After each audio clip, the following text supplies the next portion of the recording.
Efésios, capítulo 4, versículo 27. Nós temos aqui um mandamento de Deus que diz assim: nem deis lugar ao diabo. Acharam aí ou não? Está na Bíblia? Então vamos repetir aí. Nem deis lugar ao diabo. Nós precisamos levar a sério esse mandamento da palavra de Deus, porque o diabo, ele se esconde de muitas formas insuspeitas na nossa vida. Lá em Apocalipse, João nos exorta, em Apocalipse capítulo 12, versículo 9, que Satanás, ele é um sedutor, ele seduz, mas não somente isso, ele engana, com o propósito de nos destruir, de nos prejudicar. Abra sua Bíblia lá, por favor, em Jó, capítulo 1. Jó, capítulo 1. No versículo 6,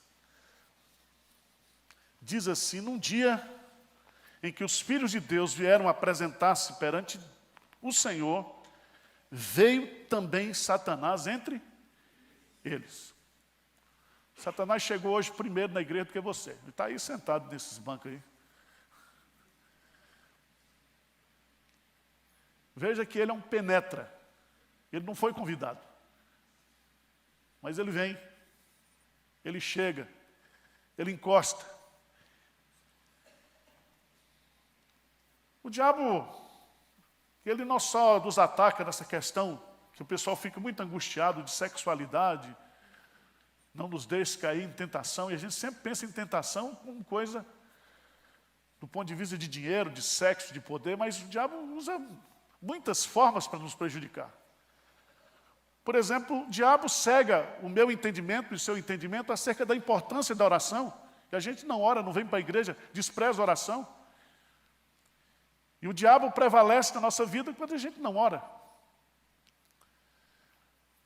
O diabo manda uns parentes lá para sua casa, no sábado ou no domingo, para prejudicar, para que você não venha para a igreja. Sabia disso? Você pega a Bíblia, vai orar e lê, tem um momento devocional, liga alguém com um problema. Isso é tudo o diabo articulando. Ele é muito mais inteligente do que nós possamos imaginar. Ele é Lúcifer, ele é um anjo de luz. Ele pode se transformar em um anjo de luz, diz o apóstolo Paulo. Veja, por favor, lá em 2 Tessalonicenses. 2 Tessalonicenses, quando fala sobre o homem da perdição. 2 Tessalonicenses, capítulo 2, por favor. 2 Tessalonicenses, capítulo 2. Eu queria que você entendesse isso.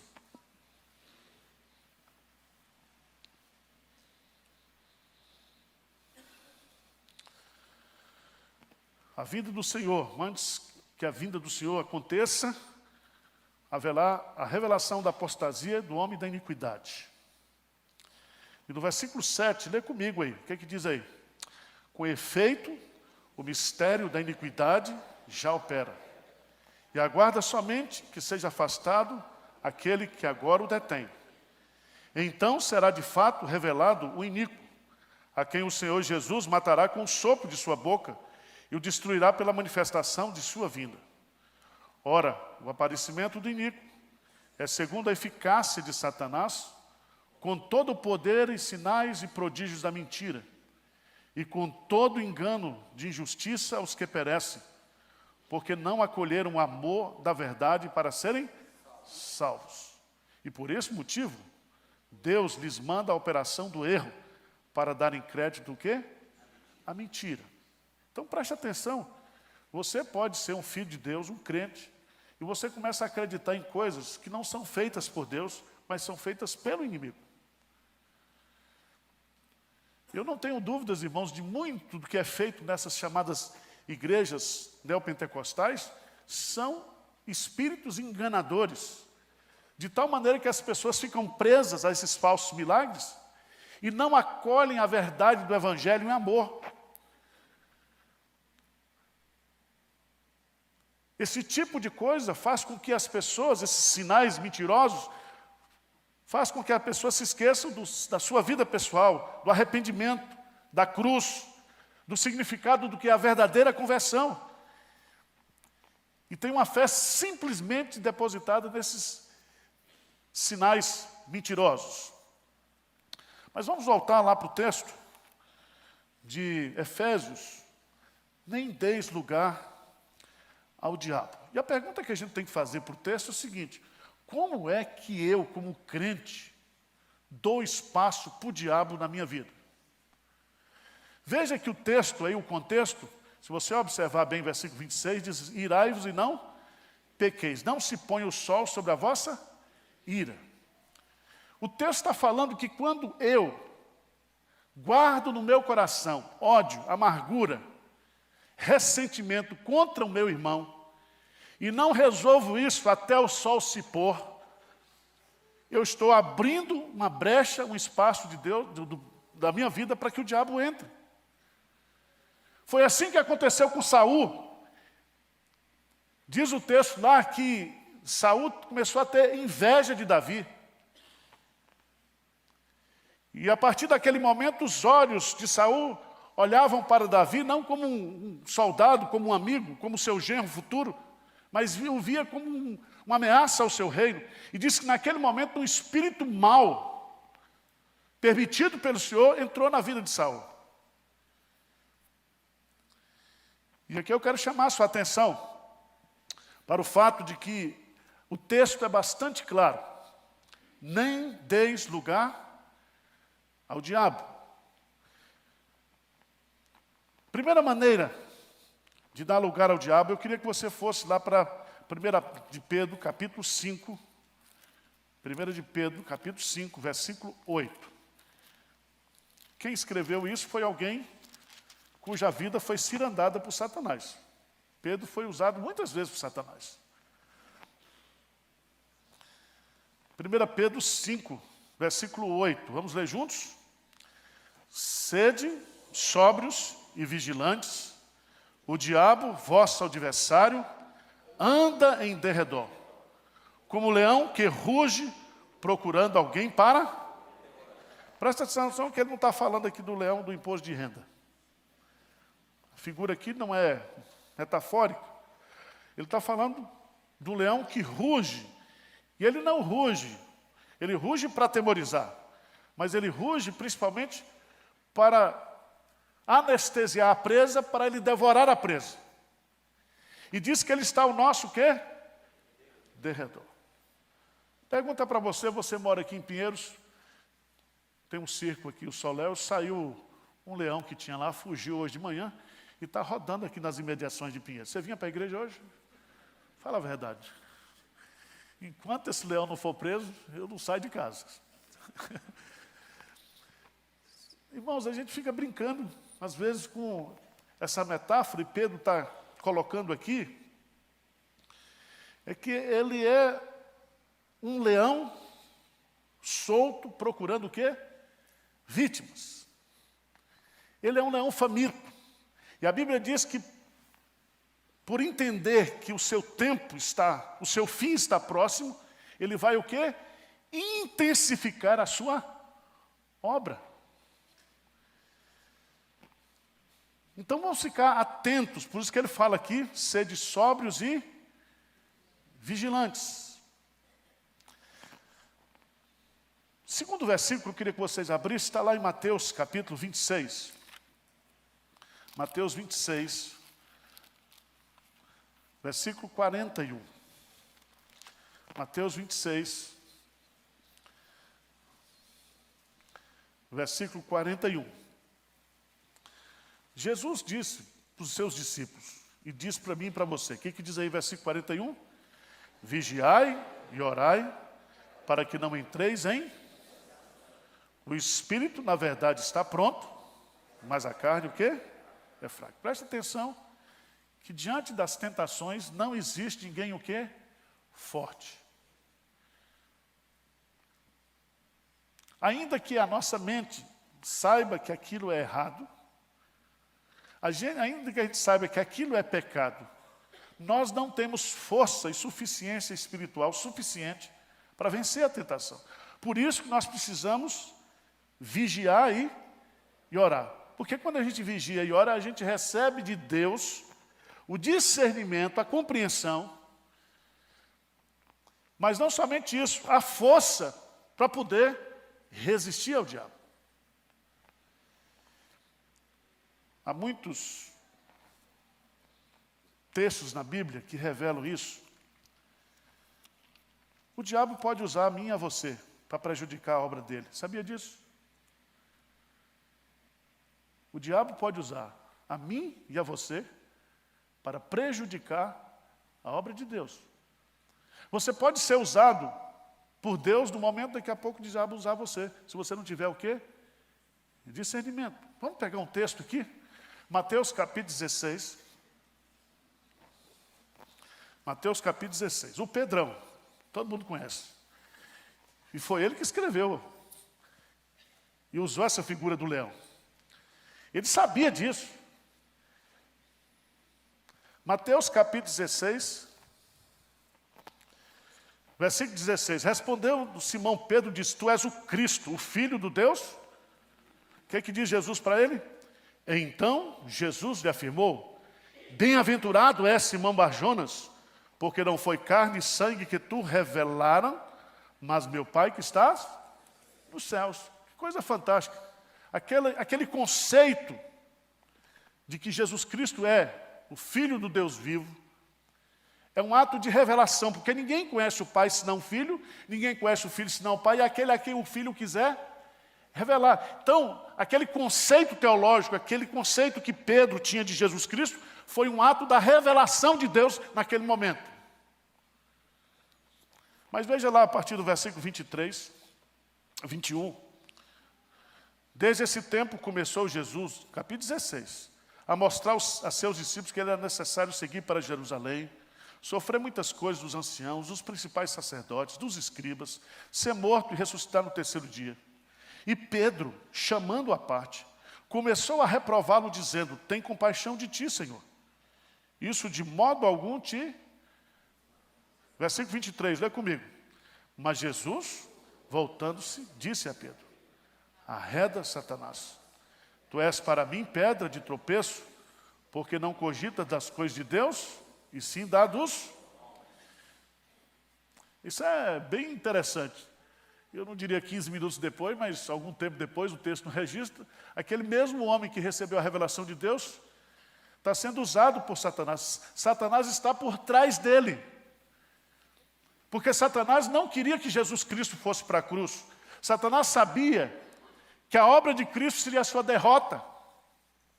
Então ele usa uma pessoa que estava ali e que seria grandemente, poderosamente usada por Deus. Ele é usado ali, naquele momento.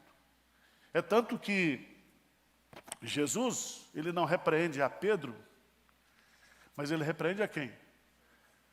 Porque a nossa luta não é contra a carne, nem contra sangue, mas contra principados e potestades. Potestades. Então, irmãos, preste atenção. Quais são as maneiras de dar lugar ao diabo na nossa vida? Primeiro, o texto sugere guardando amargura, ressentimento. Segundo, quando desprezamos o aviso bíblico de que o diabo é um sujeito perigoso que está ao nosso redor. Terceiro, quando nós desprezamos a oração e a vigilância. Quarta forma de darmos lugar ao diabo é quando nós não tratamos direito o pecado da nossa vida. Veja lá em Provérbios, capítulo 28, versículo 13. É um versículo muito conhecido. Provérbios 28, 13.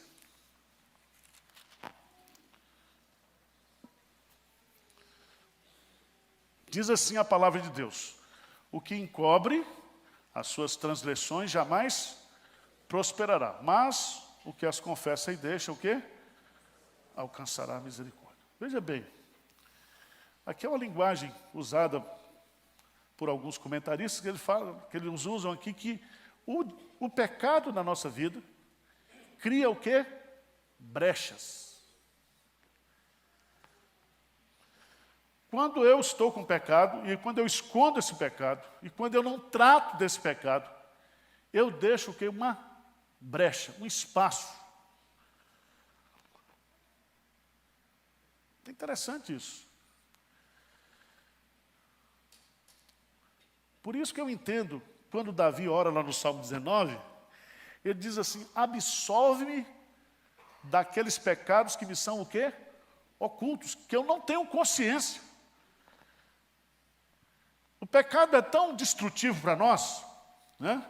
E Deus diz claramente lá, porque a minha mão não está encolhida para que não possa salvar, nem o meu ouvido surdo para poder ouvir, mas as vossas iniquidades fazem o quê? Separação. Separação. Então, se eu não quero dar lugar para o diabo na minha vida, eu tenho que tratar disso. Sexto lugar, nós damos espaço para o diabo na nossa vida como quando desconfiamos de Deus. Hebreus, capítulo 3, versículo 12. Preste atenção. Todas as vezes que eu e você, nós não acreditamos no caráter de Deus, e o diabo sempre, ele vai fazer com que a gente desconfie de Deus, que a gente duvide de Deus, que a gente não creia nas promessas de Deus. E se você estiver passando por um deserto, se você estiver passando por uma tribulação, vai acontecer o que aconteceu lá em Malaquias. Deus diz para o povo, eu vos tenho amado. Mas o povo responde, em que o Senhor nos tem o quê? Amado. Hebreus, capítulo 3, versículo 12. Lê comigo aí, porque o texto é escrito para crente. Vamos lá, o que é que diz aí? 3,12. Tende cuidado, irmãos, jamais aconteça haver em qualquer de vós perverso coração de incredulidade que vos afaste do Deus vivo. Pelo contrário, exortai-vos mutuamente cada dia, durante o tempo que se chama hoje, a fim de que nenhum de vós seja endurecido pelo engano do pecado. O pecado da incredulidade. Sem fé é impossível o quê? Então veja bem, se eu sou crente e eu não creio em Deus, se eu sou crente eu começo a desconfiar de Deus. E você sabe que o diabo, quando tentou Adão e Eva no paraíso, ele lança dúvidas sobre a palavra de Deus, ele torce as escrituras. E esse é o grande perigo da nossa vida. Então, preste atenção, quando o diabo começar a conversar com você, não dê conversa para ele. Ele vai vir com sugestões e você faz como Jesus Cristo. Assim diz também a Escritura. O diabo vem com sugestões para nós, com ideias, com propostas. E se você começar a dar muita ousadia para ele, conversar com ele vai desestabilizar você. Aquele que pensa que está de pé, cuidado para que não caia. Não caia. Irmãos, nós damos lugar ao diabo quando fugimos do sofrimento que está inerentemente ligado à obediência a Deus. Se alguém quiser ser meu discípulo, negue-se a si mesmo, tome a sua cruz e siga. E eu vou ter que pagar um preço por ser crente. Mas quando eu abro mão desse sofrimento que está inerentemente ligado à cruz, o diabo acha um espaço aqui na minha vida. Isso aconteceu com Abraão. Ele não acreditava que Deus poderia protegê-lo dos amalequitas. E ele mentiu, dizendo que Sara era sua o quê? Irmã. Ele estava com medo. E quantas vezes nós, como crentes, podemos ser tentados a abrir mão da nossa fé, do nosso testemunho, do nosso compromisso, justamente para a gente não ser prejudicado pelos outros, criticado pelos outros, para a gente fazer essa política da boa vizinhança, e a gente acaba abrindo um espaço para o diabo que é na nossa vida.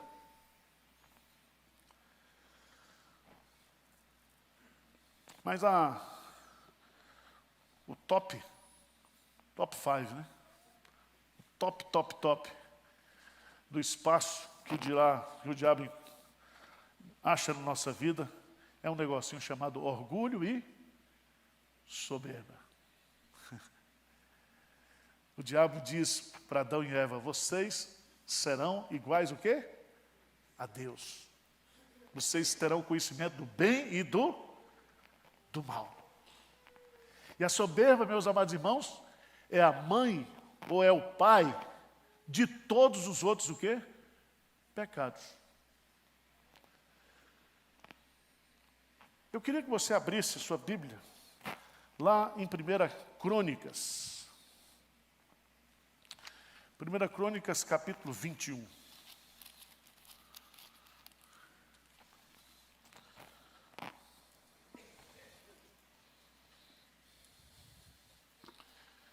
Primeira Crônicas 21, 1. Davi era um homem segundo o coração de Deus. Era ou não era? Homem de Deus. E veja que ele ia muito bem no reino. Deus tinha dado vitórias para ele em todas as áreas do seu reino. Provavelmente Davi escreveu aquele Salmo 133, falando quão bom e quão agradável é que os irmãos vivam, hein? Davi foi usado por Deus para reunir todas as tribos. Ele estava no apogeu da monarquia. Ele estava no apogeu do seu sucesso. E veja o que diz aí 1 Crônicas 21, 1. Lê comigo aí.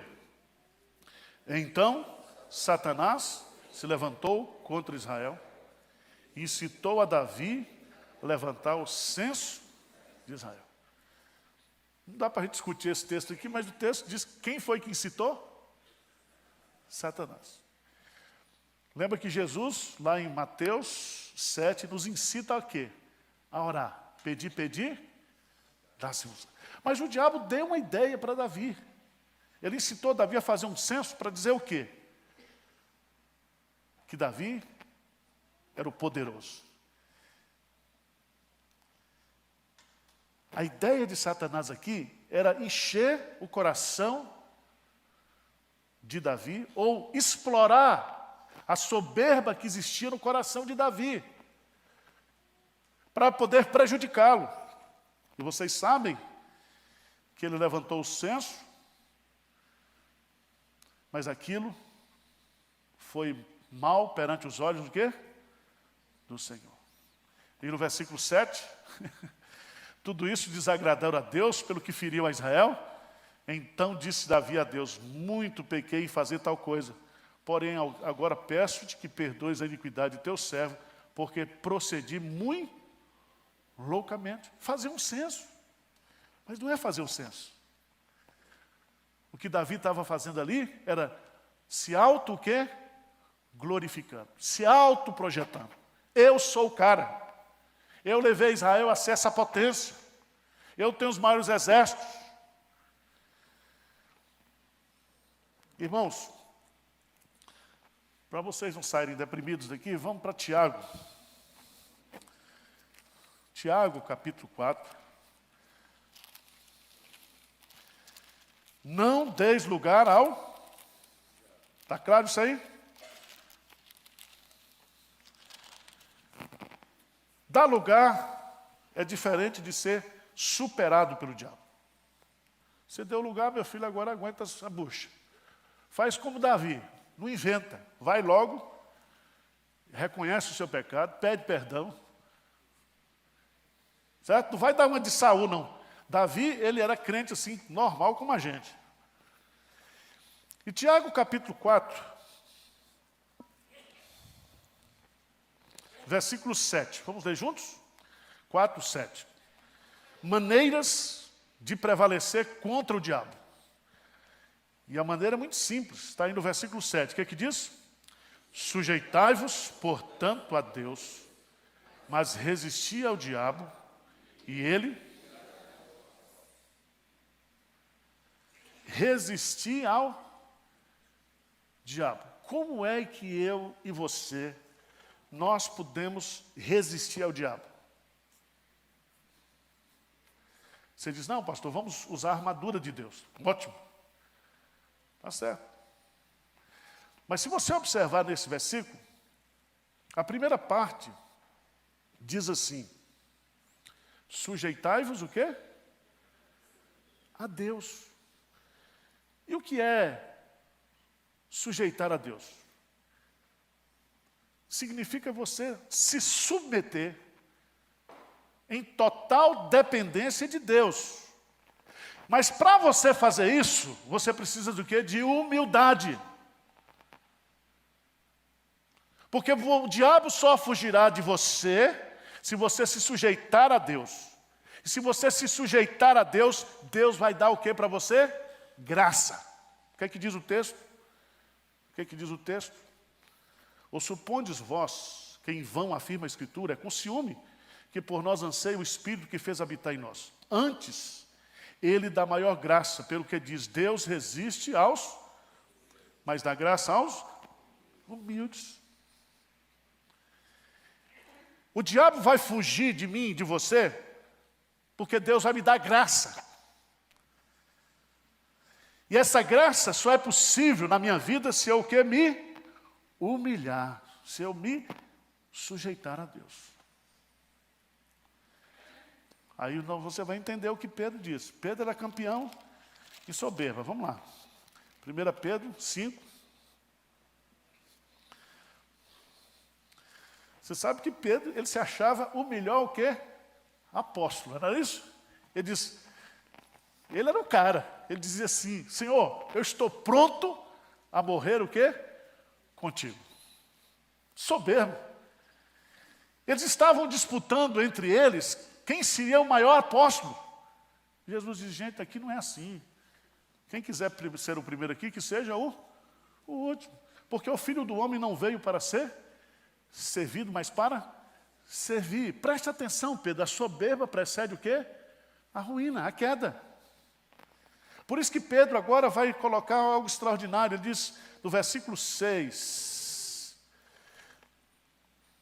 2 Pedro 5, a partir do versículo 6, ele começa no versículo 5, rogo igualmente aos jovens, sede submissos aos que são mais velhos, outros sim no trato de uns com os outros, cingivos de toda humildade.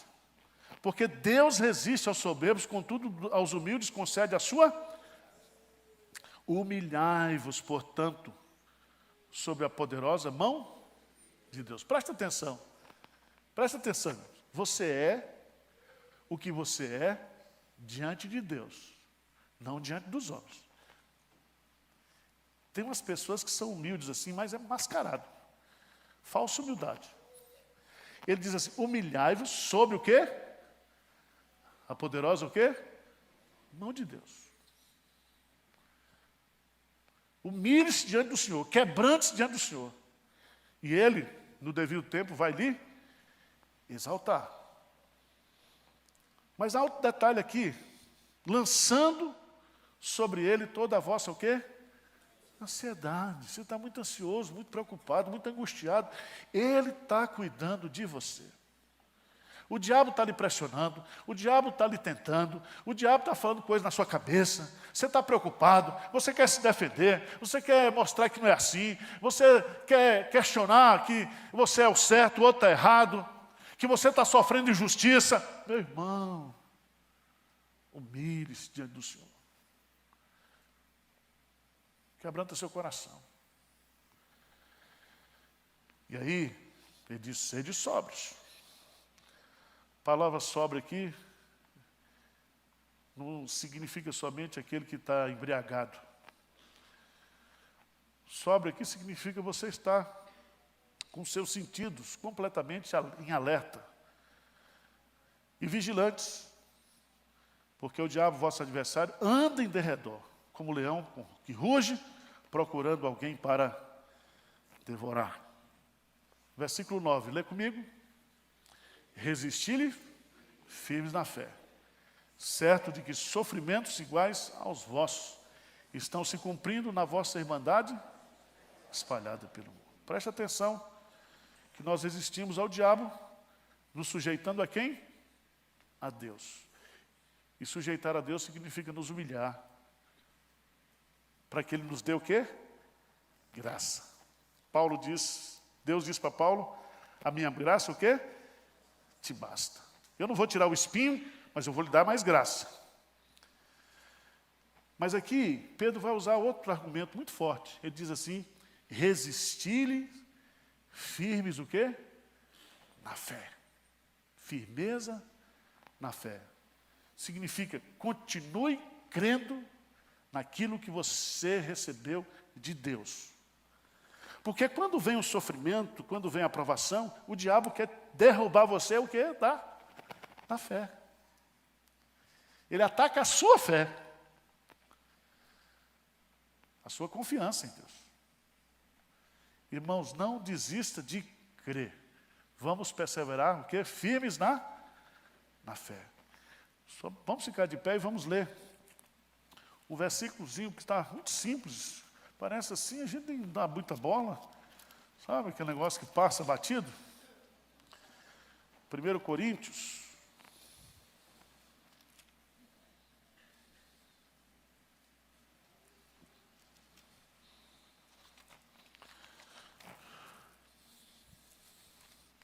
Paulo vai nos dar uma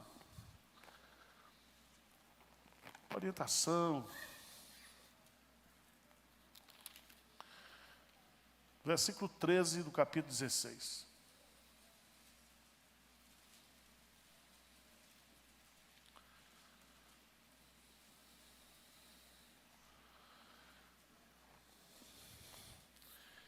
E esse versículo 14 é muito bonito também. Vamos ler juntos? 1 Coríntios, capítulo 16, versos 13 e 14. Vamos lá? Sede vigilantes, permanecei firmes na fé, portai-vos varonilmente, fortalecei-vos, todos os vossos atos sejam feitos com amor.